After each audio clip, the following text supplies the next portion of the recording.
सगळ्यांनी बाबासाहेब आंबेडकरांचे नातू बाळासाहेब आंबेडकर त्यांच्या प्रचारासाठी आले, त्या मंचावर सुखोबाचं तुमच्यापेक्षा भारी भाषण आहे.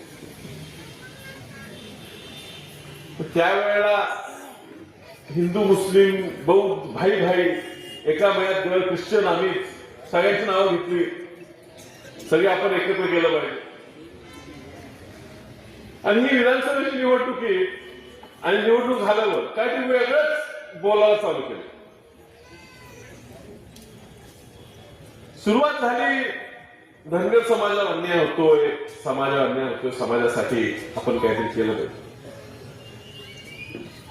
ते समाजाचं बोलता बोलता ते एकदमच कुणाला तरी खुश करण्यासाठी, वर बसलेल्या मुख्यमंत्रीच्या खुर्चीवर बसलेल्या व्यक्तीला खुश करण्यासाठी त्याच्याकडनं काहीतरी आणि एखादं मोठं कॉन्ट्रॅक्ट मिळते का, काय पदार्थ पडते का, हे मंत्रीपद खिशात पडते का, ह्या प्रयत्नासाठी त्यांनी आता मी किती हिंदू आहे आणि कसे मुस्लिम समाजाला, ख्रिश्चन समाजाला, बौद्ध समाजाला, सगळ्या समाजाला संपवलं पाहिजे आणि आम्ही एकटंच जगलं पाहिजे अशी भाषणं करायला.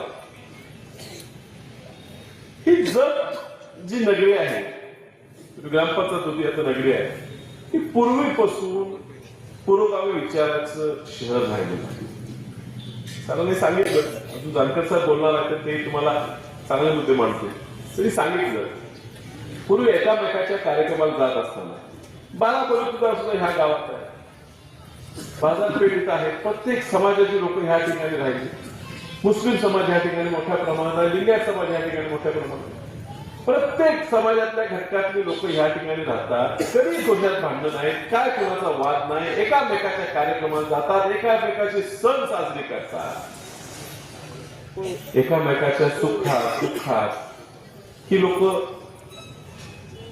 आनंद साजरा करायला, दुसऱ्याचं दुःख कमी करायला भाग घेतात. अशा शहरात दुर्दैवाला असा व्यक्ती निवडून गेला की जो स्वतःच्या स्वार्थासाठी कधीही आपला विचार बदलू शकतो आणि कधीही कुणाच्याही भांडण लावू शकतो. दुर्दैव आहे. रील वायरल करने के लिए तुक्का नहीं, स्ट्रैटेजी चाहिए. बस